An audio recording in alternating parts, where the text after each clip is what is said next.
Assalamualaikum warahmatullahi wabarakatuh. Waalaikumsalam warahmatullahi wabarakatuh. Innal hamdalillah nahmaduhu wa nasta'inuhu wa nastaghfiruh wa na'udzu billahi min shururi anfusina wa min sayyiati a'malina. May yahdihillahu fala mudilla lahu wa may yudlilhu fala hadiya lahu. Asyhadu an la ilaha illallah wahdahu la syarika lahu irghaman liman jahada bihi wa kafara. وأشهد أن محمدا عبده ورسوله المبعوث رحمة للعالمين. اللهم صل وسلم وبارك على سيدنا محمد وعلى آل سيدنا محمد. فقد قال الله تعالى في كتابه الكريم: أعوذ بالله من الشيطان الرجيم. بسم الله الرحمن الرحيم.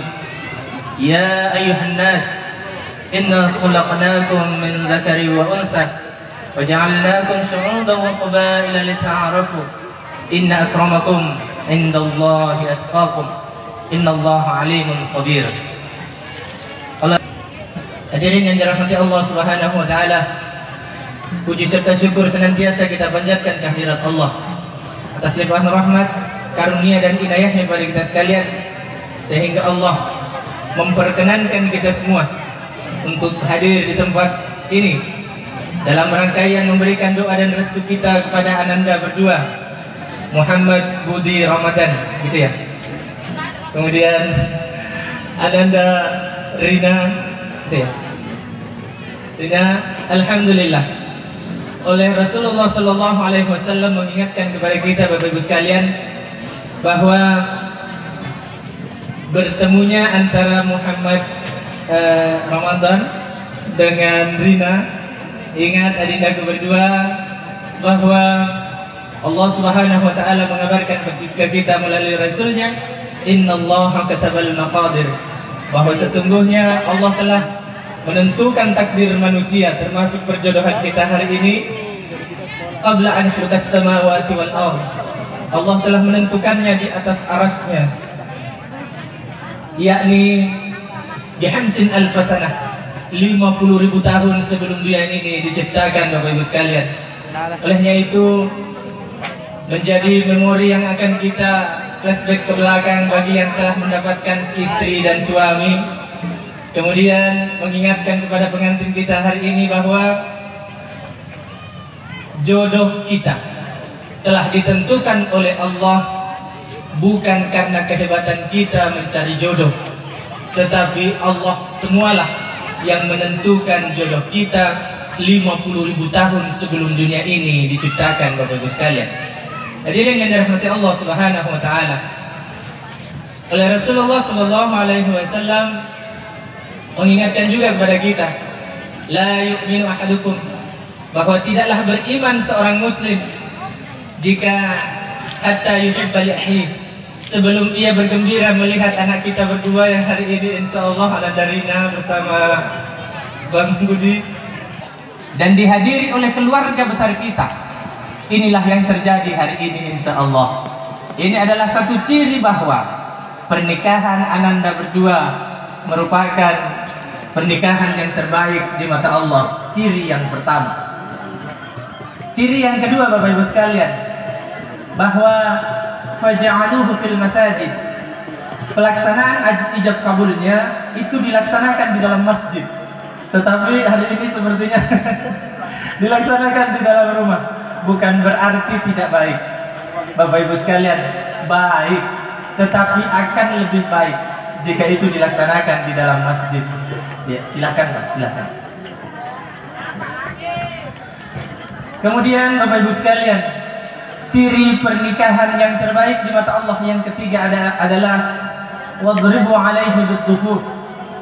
Setelah selesai melangsungkan ijab kabulnya, maka tabuklah gendang. Nah, tadi ananda yang dari pesantren ya, yang marawisnya, ini juga pertanda, Bapak Ibu sekalian, bahwa ini adalah sunnah Rasulullah Sallallahu Alaihi Wasallam. Semoga Bapak Ibu sekalian, kehadiran kita di sini memberikan doa dan restu kita. Doa kita insya Allah seragam, Bapak Ibu sekalian. Barakallahu lakuma wa baraka alaikuma wa jama'a bainakuma fi khair. Sepertinya tadi dibacakan sama pengantin. Alhamdulillah. Kelihatan bahwa Bapak Ibu sekalian, pengantin kita hari ini adalah laki-laki yang sangat bertanggung jawab. Oleh Rasulullah Shallallahu Alaihi Wasallam kembali mengingatkan kepada kita Bapak Ibu sekalian bahwa ada dua ciri laki-laki atau cowok yang oleh Allah dilarang ditolak lamarannya. Idza ja'akum man tardawna dinah. Oleh Allah melalui Rasulnya memberikan persyaratan itu dua buat laki-laki. Nah, ini buat jombloan, teman-teman yang masih jombloan, milikilah dua ini. Apa itu? Yang pertama, yang dilarang oleh Allah untuk ditolak lamarannya laki-laki itu, yang pertama adalah ad-dinahu, agamanya baik. Kalau tadi saya lihat pengantin prianya, alhamdulillah fasih sekali bahasa Al-Qur'annya, membaca Al-Quran fasih sekali. Insya Allah Ananda Rina tidak akan salah dalam menentukan calon imam. Nah, sekarang bukan calon lagi ya, sudah memang sudah imamnya insya Allah. Yang pertama adalah laki-laki yang mempunyai keimanan yang baik, mempunyai agama yang baik. Ciri-cirinya adalah bagus ngajinya, taat ibadahnya. Itulah laki-laki ciri pertama yang dilarang oleh Allah ditolak lamarannya. Yang kedua adalah laki-laki yang memiliki akhlakul karimah yang baik,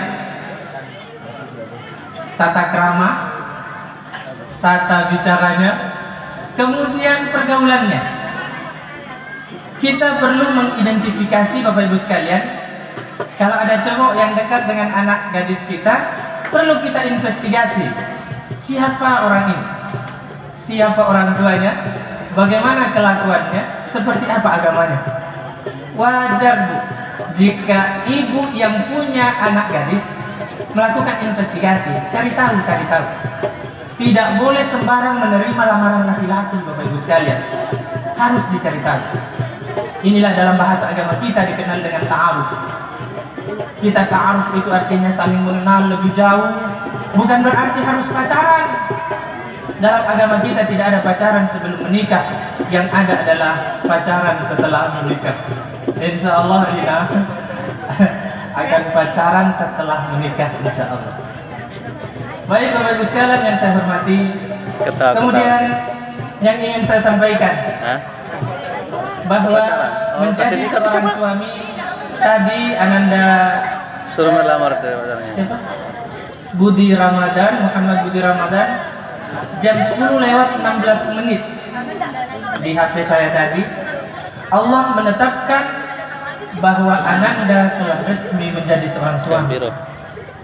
Ketika seorang laki-laki resmi menjadi seorang suami Bapak Ibu sekalian, maka ada 5 hal yang menjadi kewajiban kita Ananda Budi Ramadan. Yang pertama adalah seorang suami, yang suami lama maupun suami baru sama. Yang pertama adalah mampu menyiapkan pakaian untuk istrinya. Jadi Ananda Ramadan, saya panggil Ramadan aja ya. Ananda Ramadan, siapkan pakaian buat Ananda Rina. Iya. Pakaian untuk menutupi semuanya, bukan hanya tubuhnya, tetapi juga lahir batinnya. Jika kita melihat pakaian secara syar'i, bahwa pakaian yang dideteksi oleh orang kebanyakan adalah pakaian yang kita kenakan hari ini. Tetapi Bapak Ibu sekalian, agama kita menganjurkan kepada kita seorang laki-laki, jika untuk memenuhi kebutuhan seorang istri tidak mesti mahal Ananda Ramadan, tetapi sesuai kemampuan ekonomi keluarga kita. Nah, dalam hal ini karena merupakan kewajiban seorang laki-laki, berarti menjadi hak bagi seorang istri. Ananda Rina, Adinda Gurina, bersabarlah ketika itulah yang disampaikan oleh suami tercinta. Ini baju pesta. Apa yang perlu kita siapkan? Kewajiban menjadi seorang laki-laki dan menjadi hak bagi istri kita adalah makanan. Siapkan makan buat istri kita. Ingat Ananda Ramadan, kalau saya perhatikan Bapak Ibu sekalian, mudah-mudahan mata saya tidak rabun, Rina mempunyai postur tubuh yang tidak kurus ya Bu ya. Ini adalah pesan buat Ananda Ramadan, bahwa ketika orang tuanya yang memberikan suplemen makanan ke anaknya, badannya seperti ini. Jangan sampai baru 6 bulan bersama Ramadan, Rina udah kurus. Ini pesan dari orang tua secara tersirat. Meskipun orang tua tercinta tidak pernah mengatakan, Ramadan, anakku gemuk loh waktu kamu dapat. Tidak akan pernah mengatakan itu, tetapi itulah yang harus kita baca. Iqra wa rabbukal akram. Oke, anandaku, ingat itu. Jadi yang perlu kita persiapkan yang kedua adalah makanannya. Cuma oleh orang-orang tua kita, kalau nenek saya yang dari Asadia Sengkang mengatakan, ya Tuan Andre terbagi dua. Engkau Andre siang, engkau Andre pagi atau malam.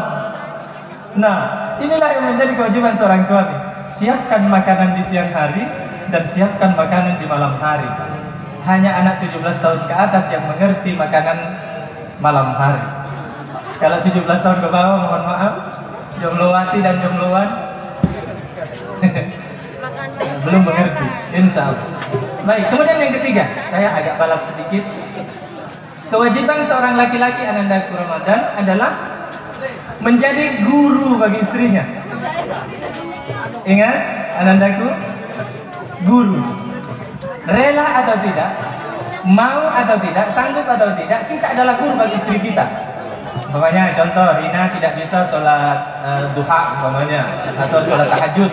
Nah, kewajiban seorang suami, ajari niatnya, ajari bacaannya, ajak dia.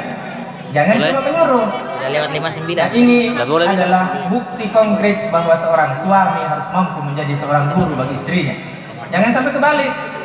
Istrinya sholat duha, suaminya jalan-jalan. Seperti itu anakku.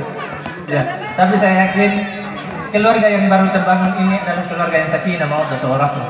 Mereka berdua Bapak Ibu sekalian adalah alumni pesantren, gitu ya.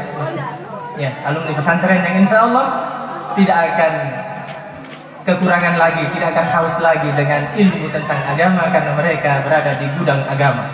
Apalagi tadi Bapak Kiai tadi merupakan sesepuh kita, guru kita bersama Bapak Ibu sekalian, mengawal pernikahan ini.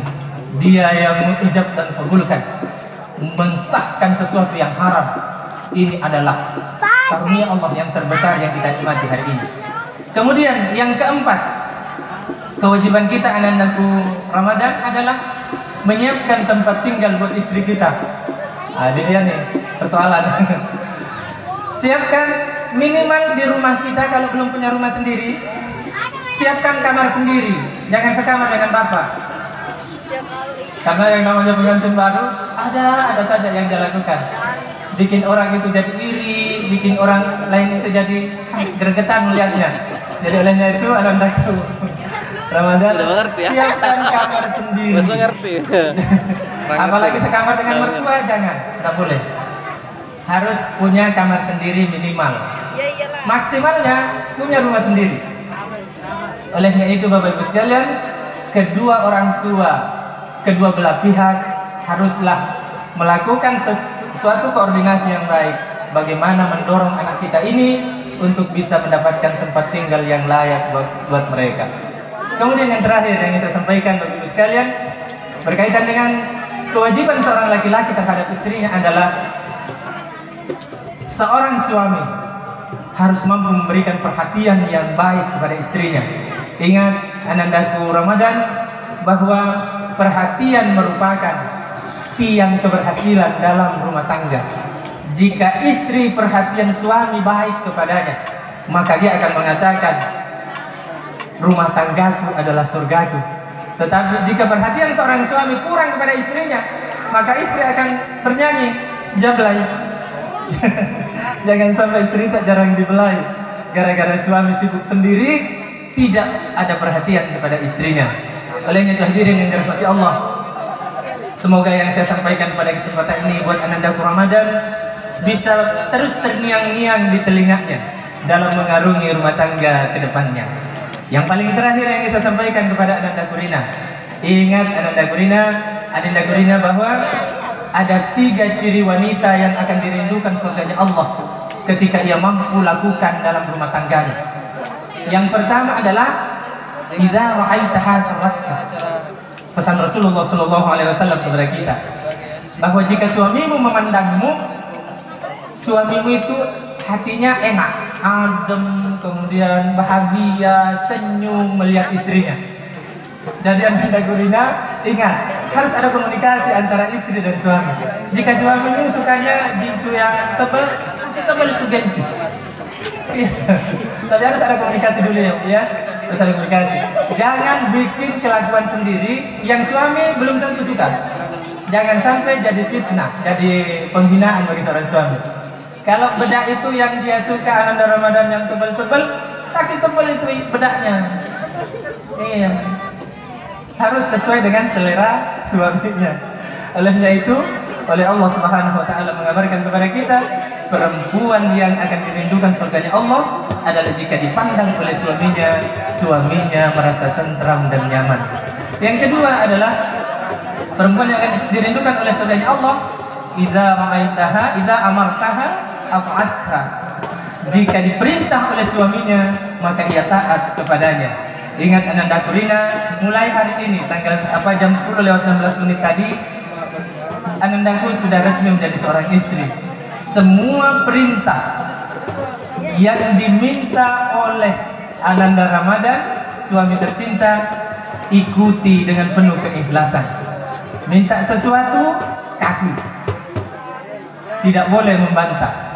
Cuma oleh Allah Subhanahu wa taala mengingatkan kepada kita, bagi seorang istri hanya 2 permintaan laki-laki atau suami kita yang boleh ditolak. Hanya 2. Yang pertama adalah permintaan suami yang melanggar syariat agama kita. Umpamanya waktu cewek masih berjilbab, giliran bersuami, suaminya minta untuk buka jilbab. Ini boleh seorang istri menolak permintaan laki-laki. Yang kedua adalah permintaan suami yang melanggar kodrat perempuan. Boleh seorang perempuan atau istri menolak permintaan laki-laki. Contoh, di rumah lagi hujan, sengnya bocor, istrinya yang disuruh manjat malam-malam. Mak, betulin dulu dong gentengnya. Nah ini kan yang namanya panjat memanjat, bagiannya laki-laki, nah, bukan bagiannya perempuan. Sudah kodrat kita laki-laki untuk panjat memanjat, baik itu di siang maupun di malam hari. Baik. Kemudian yang ketiga, yang dirindukan oleh surganya Allah, perempuan adalah yang mampu menjaga kehormatannya dan mampu menjaga harta suaminya. Nah ini adalah persyaratan ketiga seorang istri dirindukan oleh surganya Allah. Seperti apa Bapak Ibu sekalian? Harta suami yang dimaksudkan di sini, Ananda Gurina, ingat Anandaku, yang banyak saya temukan kasusnya di Kementerian Agama kita di Kabupaten Mamuju. Banyak laki-laki yang menggugat istrinya dengan persoalan ini. Banyak cicilannya istrinya, suaminya tidak tahu, dan suami berhak menggugat cerai. Banyak penagih yang datang ke rumah karena ulah istri yang banyak cicilan tanpa sepengetahuan suami. Ingat, mumpung hari ini saya punya pengalaman pribadi di Kementerian Agama, Bapak Ibu sekalian, Ananda Ramadan berhati-hatilah menjadi suami, kemudian Ananda Gurina berhati-hatilah menjadi seorang istri. Hadirin yang dirahmati Allah, mungkin inilah yang dapat saya sampaikan pada kesempatan ini. Yang jelasnya doa kita semua adalah barakallahu lakuma wa baraka alaikuma wa jama'a bainakuma fi khair. Rabbana hab lana min azwajina wa dhurriyyatina qurrata a'yun waj'alna lil muttaqina imama. Rabbana taqabbal minna innaka antas samiul alim wa tub alaina innaka antat tawwabur rahim. Wa sallallahu alaihi walhamdulillahi rabbil alamin. Baik, Ibu yang dirahmati Allah, mohon maaf atas segala kekurangan. Jazakumullahu khairan katsira.